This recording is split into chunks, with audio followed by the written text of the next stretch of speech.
France, on s'occupe assez bien des infections nosocomiales, du moins de celles dont on s'occupe. Parce qu'il y a toutes celles dont on ne s'occupe pas, et c'est là qu'est vraiment le problème. On peut le regrouper en deux catégories, grosso modo. La première est due à une interprétation et une application très restrictive de la définition des infections nosocomiales, à savoir qui se déclare 48 heures après l'entrée dans l'hôpital du patient, et donc sont automatiquement exclus les patients de chirurgie ambulatoire, dialyse, chimiothérapie, etc. Et de plus en plus les parturientes qui sortent de plus en plus souvent maintenant, c'est la politique actuelle, qui me paraît bonne d'ailleurs, 2 jours après, le deuxième jour après leur accouchement. Pourtant, tous ces phénomènes, tous ces soins donnent lieu plus ou moins à des suites infectieuses de nature variée. Prenons l'exemple des bactériémies. Dès 2002, Friedman aux États-Unis avait proposé une classification qui a inséré entre les nosocomiales et les communautaires. Ah oui, donc j'ai pas dit, mais c'était écrit. Et donc on les appelle communautaires puisqu'elles se déclarent ces infections au domicile et non pas au sein de l'établissement. Donc, interprétation restrictive, elles ne sont pas nosocomiales, elles sont communautaires. Friedman propose donc d'insérer entre les nosocomiales et les communautaires les associés aux soins, c'est-à-dire celles qui sont provoquées par ces soins mais qui se déclarent à domicile puisque le malade est sorti entre-temps. Et il a trouvé qu'effectivement, les VLN en communautaire, il y en avait environ 20%. Peu de temps après, le Québec avait retrouvé à peu près les mêmes proportions. Si on applique ça à la France, grosso modo, il faudrait rajouter aux bactériémies nosocomiales qui sont déclarées comme telles aujourd'hui environ 40 000 bactériémies associées aux soins. Quand on sait que ça provoque un taux de mortalité de plus de 20%, on voit un petit peu le coût de cette négligence. Le deuxième groupe, c'est ce qu'on appelle les infections endogènes. Pourquoi endogènes? Parce que le microbe n'est pas fourni par l'hôpital avec les soins, mais il est apporté par le patient avec son problème de santé. Et les experts nosocomiaux, excusez-moi, sont partis du paradigme infectieux classique, une infection est provoquée par un germe, pour en déduire un syllogisme assez douteux. Les infections endogènes sont provoquées par des germes commensaux, les germes commensaux sont inévitables, on va revoir la question, donc les infections endogènes sont inévitables. Cependant, sur ce problème, il est nécessaire que nous élargissions un peu notre champ de vision et que nous prenions de la hauteur. Parce que dans ce cas-là, on voit bien que si le germe est nécessaire, on voit bien qu'il n'est pas suffisant. Il faut qu'il y ait un acte invasif qui crée une brèche dans la barrière cutanée ou muqueuse pour que le germe s'introduise dans la circulation. Et quand il s'agit d'un staphylo, vous connaissez les dégâts qu'il fait dans l'organisme. Donc, le paradigme est modifié. Le facteur déclenchant, ce n'est pas le germe, c'est l'acte invasif. Et le germe n'est que le facteur favorisant. À partir de là, il faut donc se poser un certain nombre de questions. D'abord sur les actes invasifs eux-mêmes, et ensuite sur ces germes commensaux, sont-ils vraiment inévitables? Alors, tous les actes invasifs sont-ils indispensables? La première remarque que l'on peut faire, c'est ce qu'on appelle une garde pratique. Donc vous avez les taux d'accouchement, on prend l'exemple de l'obstétrique, les taux d'accouchement par césarienne qui varient grosso modo de 10 à 40% en France, alors que l'OMS estime que ça devrait être autour de 15% dans des pays comme le nôtre, ce qui au passage permettrait de réduire d'environ 40 000 césariennes de moins par an. C'est entre 1 et 1,5 et 3% selon le type de césarienne d'infection nosocomiale. Ça fait donc un certain nombre aussi d'infections nosocomiales, mais on verra aussi que l'inconvénient de ces interventions chirurgicales que l'on pourrait éviter ne sont pas qu'infectieuses, il y a des tas d'autres conséquences également. Bon, le taux d'épisiotomie, etc., ça ne concerne pas que les césariennes. À propos des épisiotomies, en 2005, je crois, oui c'est ça, le Collège national des gynéco-obstétriques de France avait établi un certain nombre de recommandations pour les indications d'épisiotomie et estimé qu'en suivant ces recommandations, on devrait baisser le taux à environ 30%. Le CHU de Caen, à ce moment-là, s'est mis à l'appliquer avec une observation et on a observé rapidement que le taux d'épisiotomie était descendu à 23%. Puis il s'était mis à remonter. Et donc ils en ont remis une couche, et là le taux d'épisiotomie est descendu à 13%. Et les auteurs de l'étude se demandaient s'il ne faudrait pas faire une rétro-information auprès des équipes pour pouvoir maintenir la mobilisation et la motivation des équipes. Nous reparlerons de ce problème des feedbacks plus tard. Mais il n'y a pas que l'obstétrique qui est concernée. Le Premier ministre, dans son discours de janvier 2018, posait la question: pourquoi on fait 3 à 4 fois plus d'ablation des amygdales en giron de cancreuse? En ajoutant, mais c'est que en plus ça coûte cher. Le problème, c'est pas les infections ou autre chose, mais c'est le coût de la sécurité. Et donc, il ne m'appartient pas, moi, encore moins au Premier ministre, de savoir si ces actes sont justifiés. Mais toujours est-il que je pense qu'il faudrait que les professionnels se saisissent de cette question avant que ce soit Bercy ou l'assurance maladie qui s'en occupe pour des raisons bassement matérielles, ou bien la HAS avec ses usines à gaz que l'on connaît.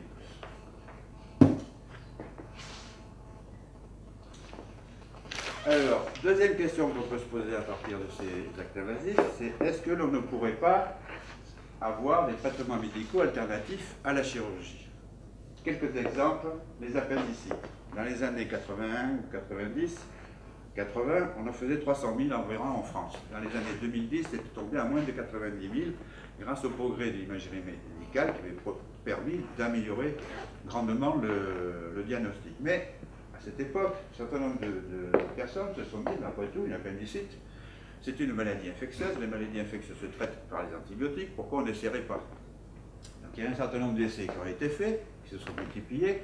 Et en 2012, une méta-analyse a été publiée et qui a permis de montrer qu'il n'y avait pas plus de complications, notamment de perforation avec le traitement médical qu'avec le traitement chirurgical.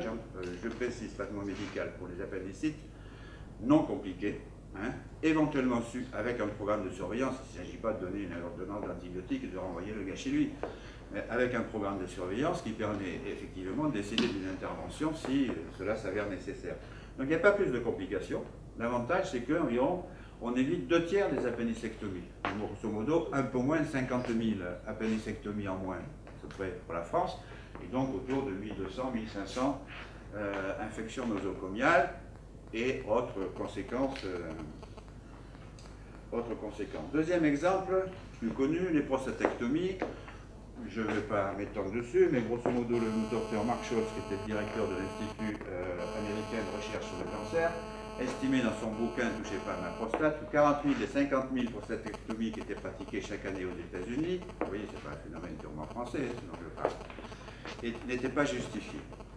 Et que ça pouvait être avantageusement remplacé par un protocole de surveillance active et des traitements ciblés adaptés à chaque patient en fonction de ses facteurs de risque. Troisième exemple, le cathétérisme de l'artère pulmonaire, qui a représenté un très grand progrès quand il a été introduit pour la surveillance des malades en réanimation. Mais depuis, un certain nombre de méthodes non invasives sont apparues qui reposaient sur une évaluation clinique de l'évolution des patients. Et plusieurs études, notamment l'étude ESCAPE, ont montré que les 2 techniques de surveillance donnaient à peu près les mêmes résultats, mais qu'il avait été constaté beaucoup plus de complications avec l'utilisation des CAP.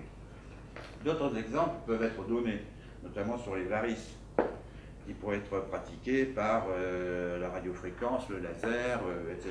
Des méthodes qui représentent 50% des interventions en Grande-Bretagne, par exemple, et moins de 1% en France. La question suivante, c'est de savoir si on peut réduire l'agressivité une fois, parce qu'on vit très bien avec des milliards de microbes sur nous et dans nous, si vous voulez, mais on ne peut pas toujours survivre sans intervention chirurgicale ou sans acte invasif. Donc la question qu'on peut se poser, c'est quand il est décidé, il est nécessaire de le faire, est-ce qu'on ne pourrait pas réduire un petit peu l'agressivité de ces actes, donc leur caractère infectiogène? Je passe sur la cellullochirurgie, on en connaît les avantages, pas uniquement sur le plan infectieux, encore une fois. Mais un autre exemple qui est moins connu en France, c'est celui de l'abandon de la voie fémorale pour la mise en place des cathéters veineux centraux. Merer, en 2001, avait montré, dans un essai clinique randomisé, que par rapport à la voie fémorale, par rapport à la voie sous-clavière, excusez-moi, la voie fémorale augmentait de façon très significative les complications infectieuses, 20% contre 4,5% à peu près, et les thromboses, 6% contre 0%. Le rapport 2010 du réseau REA-RESIN, surveillance des infections nosocomiales en bactériémie, montrait que la voie fémorale était choisie pour environ 20% de l'implantation des cathéters veineux centraux. Et en 2016, ce taux est monté de plus de 10%, puisqu'il est passé à 22,6%. Et ça, c'est un problème vraiment typiquement français. Question suivante, donc une fois qu'on a vu les actes invasifs, c'est les germes commensaux. Sont-ils vraiment inévitables? Cette question, messieurs les Anglais ont tiré les premiers. En 2008, ils ont décidé, le NHS anglais a décidé du dépistage systématique de tous les patients avant une intervention en cardiothoracique, neurochirurgie et orthopédie. Avec évidemment, en cas de dépistage positif, des contaminations. Ça ne sert à rien de dépister si on ne fait rien derrière, autant ne rien faire. L'année suivante, le NHS écossais a publié une très vaste étude qui a montré une diminution importante du taux d'infection à SARM, 2,7 contre 4,2 pour 1000 patients par jour. Il y a eu un petit progrès en France, c'est que jusqu'à dans les années 2010-2012, la réanimation mesurait les taux de bactériémie à partir du nombre de jours d'hospitalisation, le nombre d'admissions, je crois. J'ai vu là récemment qu'ils avaient évolué, qu'ils s'étaient mis aux normes internationales et que maintenant ils comptaient en cathéter jour, ce qui est un grand progrès. Donc le NHS écossais, dans la suite de son collègue anglais, a décidé donc d'un dépistage suivi de décolonisation des cas positifs pour 5 spécialités, la neurochirurgie, chirurgie cardiothoracique, vasculaire et orthopédique, et la réanimation. Cependant, rien ne prouve que les SARM produisent plus d'infections que les SASM, que les staphylosensibles. Il est résistant, il est donc plus compliqué à soigner, mais ce n'est pas pour ça qu'il provoque plus ou moins d'infections. Et donc Bode, en Pays-Bas, a fait une étude pareille pour toute la chirurgie, tous les types de chirurgie, avec un dépistage donc, suivi du staphylo en général, suivi d'une décontamination. Et là, on a eu une réduction, il a obtenu une réduction de plus de la moitié des infections des ISO, 3,4 contre 7,7 dans l'autre groupe. Et pour les ISO profondes, cette différence est encore plus significative. Il faut rappeler qu'aux Pays-Bas, les SARM, ça représente moins de 1% de l'espèce staphylo. En France, on est à, je ne sais plus, 20, 25%, un peu comme ça. Et déjà, comme on s'intéresse qu'aux SARM, ça veut dire que pendant les 75% qui restent, on ne s'y intéresse pas. Or, ils provoquent visiblement autant d'infections que les autres. Les germes commensaux donc, colonisent le système cutanéo-muqueux, mais aussi le tractus digestif. Et un collègue, toujours des Pays-Bas de Bode, a étudié, a essayé de quantifier le rôle de la flore intestinale dans l'apparition des bactéries émis à Gram négatifs acquises en réanimation.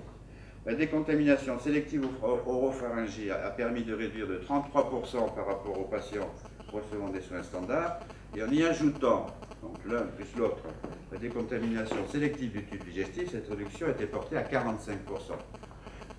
Moi, ces deux études m'avaient paru très importantes parce que j'ai toujours entendu BMR un jour, BMR toujours, ils sont inévitables, la décontamination, le grand argument pour ne pas décontaminer les staphylos avec la mupirocine, c'est que ça va provoquer une résistance à la mupirocine, donc j'aurais proposé de mettre ça dans un sarcophage et de le momifier, et puis dans 2000 ans on pourra le ressortir. Un dernier exemple de maladie, d'infection nosocomiale réputée inévitable, enfin endogène dans le cas, c'est les pneumonies sur ventilation artificielle, et j'y reviendrai tout à l'heure. Donc on peut constater que la transmission croisée, qui est loin d'être la seule source d'infection nosocomiale ou associée aux soins, l'hygiène hospitalière en se limitant à ce seul déterminant des infections associées aux soins, donc limite la portée de son action. Et donc, en élargissant notre champ de vision, il faut essayer d'élargir notre champ d'action avec tout ce dont j'ai parlé jusqu'à maintenant, donc la mobilisation des pratiques, le développement des alternatives, la réduction des caractères invasifs de certains actes, et la réduction du risque d'infection au milieu de soi lui-même, avec le bon usage des dispositifs invasifs, on en a parlé, et la prévention des infections endogènes. Tout ceci doit se faire sur une base scientifique. Peter Provost du Michigan, de l'hôtel John Hopkins du Michigan, disait que la démarche médicale se décompose en 3 étapes. Comprendre la maladie, trouver des thérapies efficaces et puis délivrer des soins. Le problème fondamental, dit-il, c'est que la délivrance des soins n'est pas considérée comme une science. C'est considéré comme l'art de la médecine et c'est une erreur, une grave erreur. Et je suis d'accord avec lui. La médecine n'est pas un art, les médecins ne sont pas des artistes. La médecine est une science. Provost a lui-même donné l'exemple, donc, à partir d'un phénomène fréquent dans sa spécialité des bactériémies. Il a commencé par dire, première idée, les guides de bonne pratique sont trop compliqués sur les bactériémies, enfin sur CVC, le guide américain il est épais comme ça, il y a une centaine de recommandations, la plupart ne concernent que des cas particuliers, et tout le monde s'y perd. Donc il a sélectionné 5 mesures qui sont scientifiquement solides, qui concernent la plupart des patients, la quasi-totalité des patients, et qui en plus sont de mise en œuvre assez faciles. La première et la deuxième sont assez connues, c'est l'hygiène des mains, il faut une barrière précaution, donc bloc opératoire avec la toile, machin, sur blouse, etc. La troisième, j'en ai parlé, c'est l'abandon de la voie fémorale. La quatrième, il paraît qu'en France, ça s'est développé ces dernières années pas mal, de mettre la chlorhexidine 2% en lieu et place de la povidone-iodée ou de l'alcool F70, toutes les études ont montré.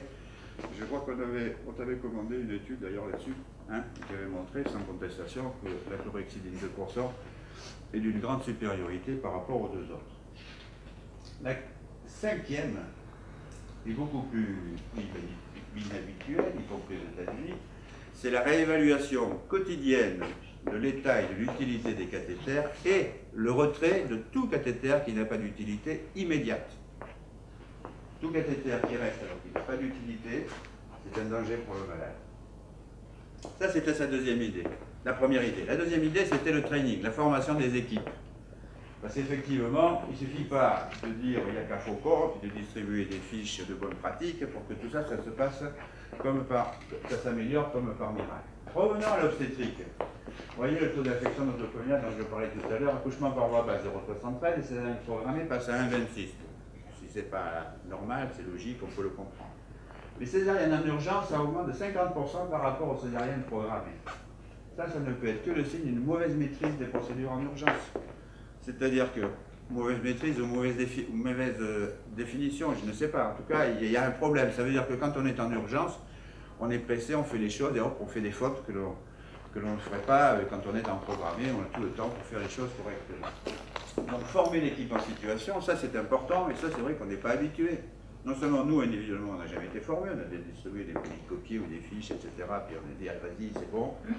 Mais en plus, former en équipe. Parce que le problème, c'est que si vous avez un membre de l'équipe qui fait une faute, c'est la qualité du travail de toute l'équipe qui est remise en cause.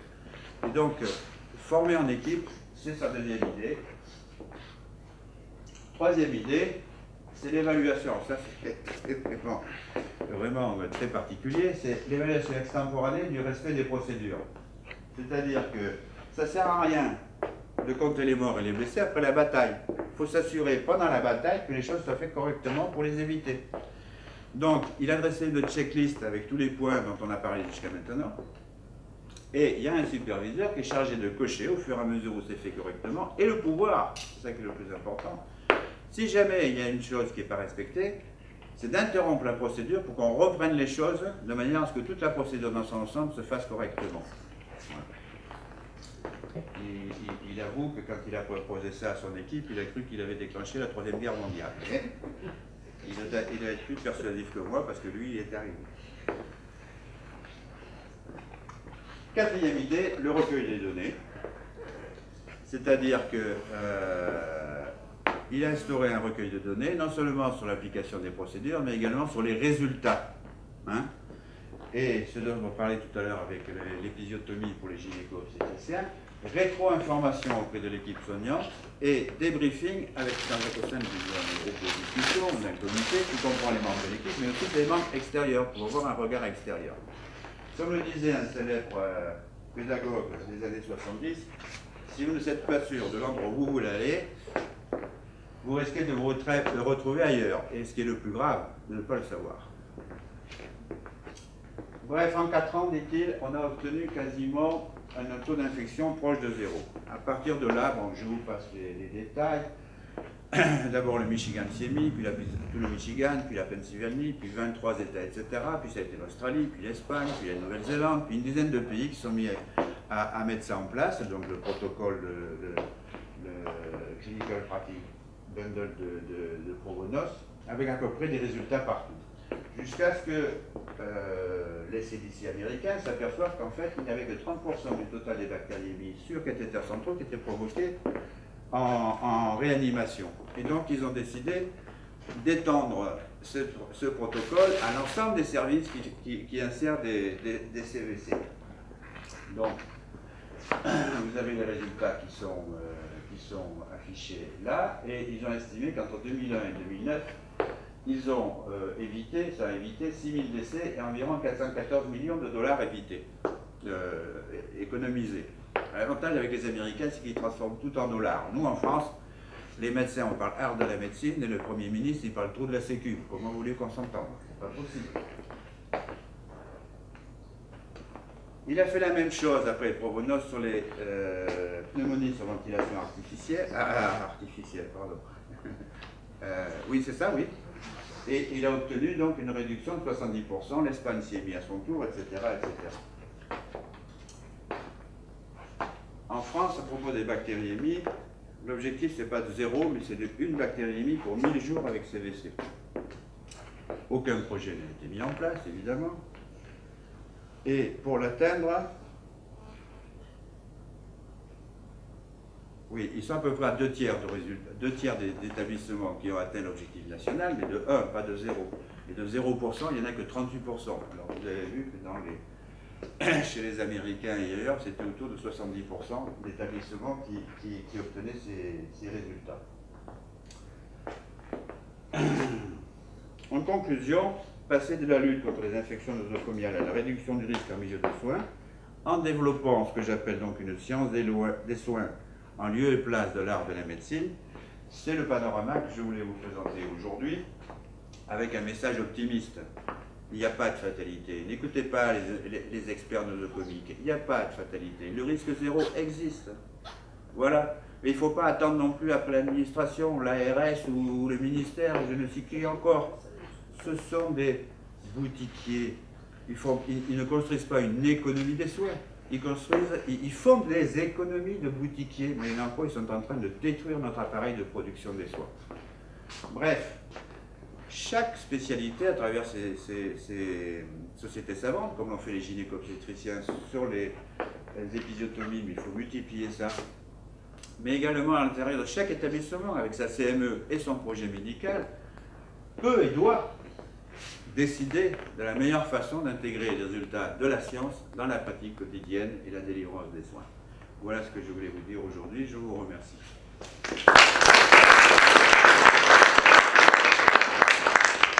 Merci, tu as toujours la pêche, c'est bien. Il y a un truc depuis que tu es... on avait fait une étude avec Luc Garnier, avec les gens de Lyon, là, sur la proportion de bactériémie et la mortalité, c'était effectivement assez effrayant.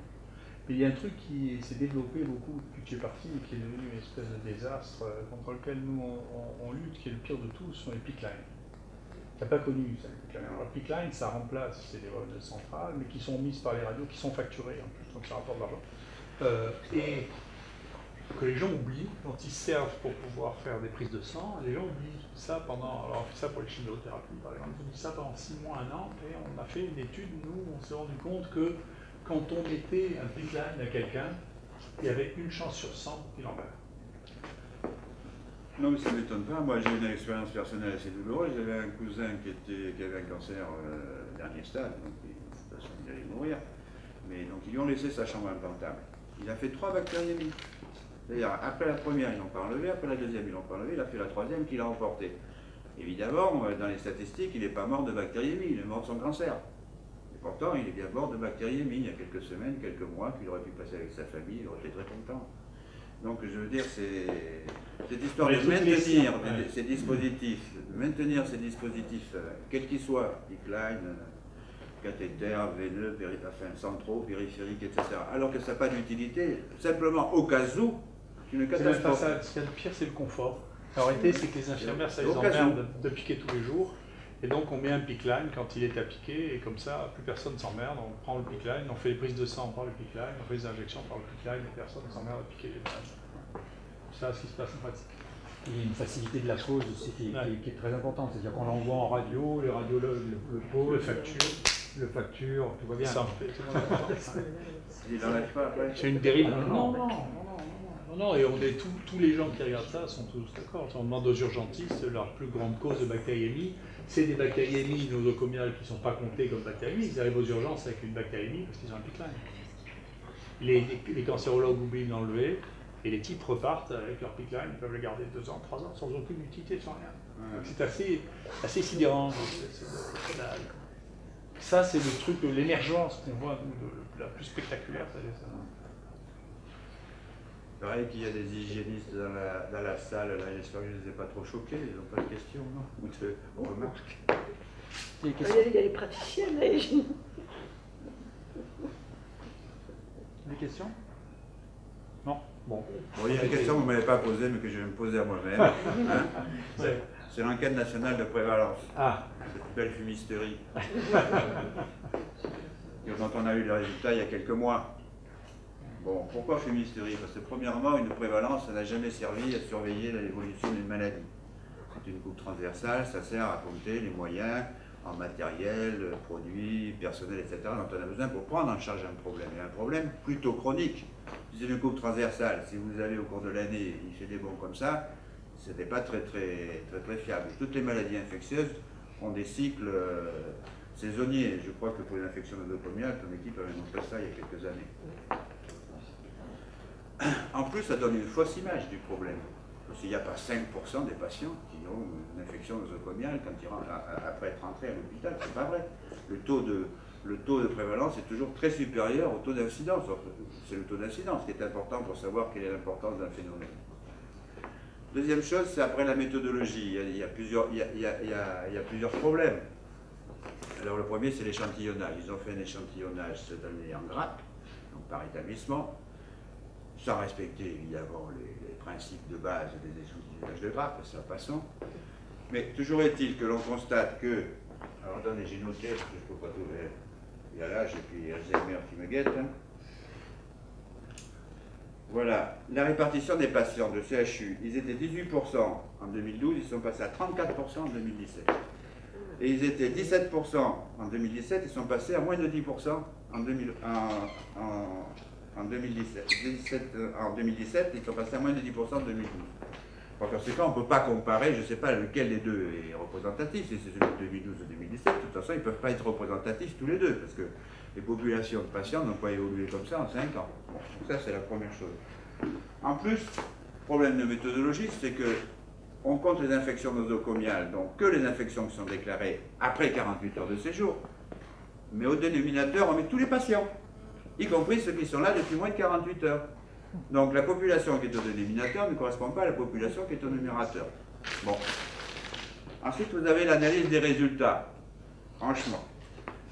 La prévalence en chirurgie, on nous dit qu'en 2012, elle était de 5,6 et qu'en 2017, elle est passée à 7,6. Une augmentation de 35%. Mon Dieu, qu'est-ce qu'ils font ces chirurgiens? C'est catastrophique. Quand on regarde quand même, cependant, c'est que les ISO en chirurgie colorectale sont passés de 8,5. C'est quand même le colorectal et les appendicites, c'est là où il y a le plus d'infections et c'est les choses les plus courantes. En chirurgie digestive, j'entends. En 2012, c'était 8,5%, c'est passé à 6% en 2016. Tiens, ça a baissé. Les appendicectomies, c'était 2% en 2012, ça a légèrement baissé. 1,75% en 2007. De toute façon, ça n'a pas augmenté 34%. Donc on voit bien que le rapport entre prévalence et incidence est une vaste fumisterie. En plus, la chirurgie a évolué ces 5 dernières années, notamment avec le développement de la chirurgie ambulatoire. D'accord? Et la chirurgie, en chirurgie digestive, par exemple, les hernies, c'est 58% en ambulatoire, mais la chirurgie colique, c'est 3%, les appendicectomies, c'est 1%. Or, la chirurgie digestive est très infectiogène, contrairement à la plupart des chirurgies qui sont passées en ambulatoire, qui sont très peu infectiogènes, la cataracte, les varices, je ne sais quoi d'autre, les amygdales, machin, etc. Donc le poids de la chirurgie elle-même a été augmenté dans la chirurgie élective à l'ENP. Et donc mécaniquement, comme la chirurgie digestive a un très fort taux par rapport aux autres d'infections nosocomiales, le taux a mécaniquement augmenté. Mais ça ne veut pas dire qu'il y a plus d'infections nosocomiales en chirurgie en 2017 qu'en 2008. Bref, en résumé, si vous présentez un protocole comme ça, avec une analyse des résultats comme celle-là, à un brevet élémentaire d'épidémiologie, vous êtes à peu près sûr d'être collé.